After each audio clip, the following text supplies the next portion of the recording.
பாருங்க, குர்ஆன் எடுத்து நல்லா படிச்சு பாருங்க. குர்ஆனில் அல்லாஹ் சுப்ஹானஹு வ தஆலா தொழுகை சம்பந்தமாக சொல்லக்கூடிய வசனங்களை எடுத்து பாருங்க. தொழுகைக்கு அருள் என்ன வார்த்தை தெரியுமா? தொழுகை அப்படின்னு சொன்னா ஸல்லா யுஸல்லி. ஸல்லா யுஸல்லினா அருள் என்ன வார்த்தை? தொழுகை.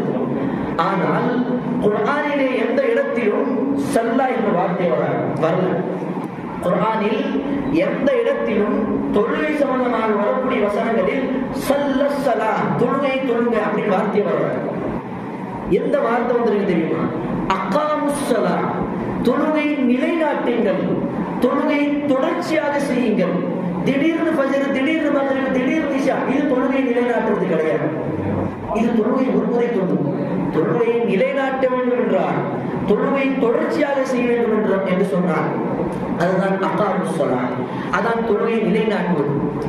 சூரத்துத் தௌபா 50வது அத்தியாயத்தில் அல்லாஹ் கூறுகிறான், ஃபஇன் தாபு எவர்கள் தௌபா செய்துவிட்டு ஷிர்க்கிலிருந்து விலகி நம்பிக்கை கொண்டு ஈமானுள்ளவராக மாறின பிறகு அகாமுஸ் ஸலா தொழுகையை நிலைநாட்டி ஐவேளை தொழுகையை சரியாக நிறைவேற்றிய பிறகு ஆத்தவுஸ் ஸகாத் ஸகாத்தை சரியாக கடைபிடிக்கிறார்களோ ஃபஇஹ்வானுக்கும் ஃபித்தீன் அவர்கள் தான் உங்களுடைய மார்க்க சகோதரர்கள்.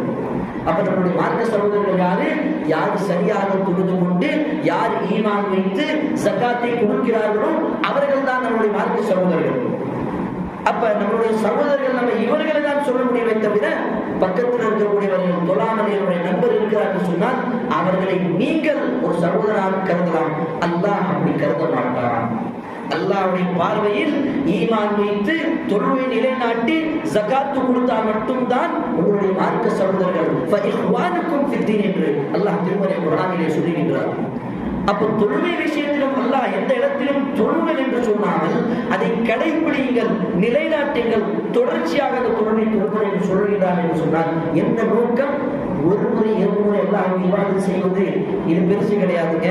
வாழ்க்கை முழுவதும் அல்லாஹ்வுக்கு நன்றியுள்ள ஒரு மனிதனாக இருக்க வேண்டும்.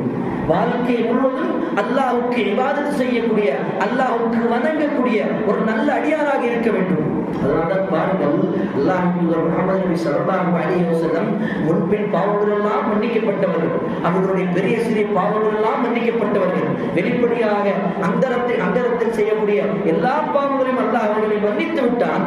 சூரத்துல் ஃபத்ஹ் 47வது அத்தியாயத்தில் வசனத்தை இறக்கி விட்டான், லியக்ஃபிர லக்கல்லாஹு மா தகத்தம மின் தம்பிக் வ மா தஅஹ்ஹர. உங்களுடைய முன்பின் பாவங்கள் எல்லாம் அல்லாஹ் மன்னித்து விட்டான் என்று வசனம் இறங்குகிறது. அதற்கு பிறகு ரசூலுல்லாஹ்வுடைய வாழ்க்கை எப்படி இருந்தது தெரியுமா? அன்னை ஆயிஷா ரலியல்லாஹு அன்ஹா அறிவிக்கிறார்கள், சஹீஹ் புகாரியில் வரக்கூடிய ஹதீஸ். அவர்கள் அறிவிக்கிறார்கள், அல்லாஹ்வின் தூதர்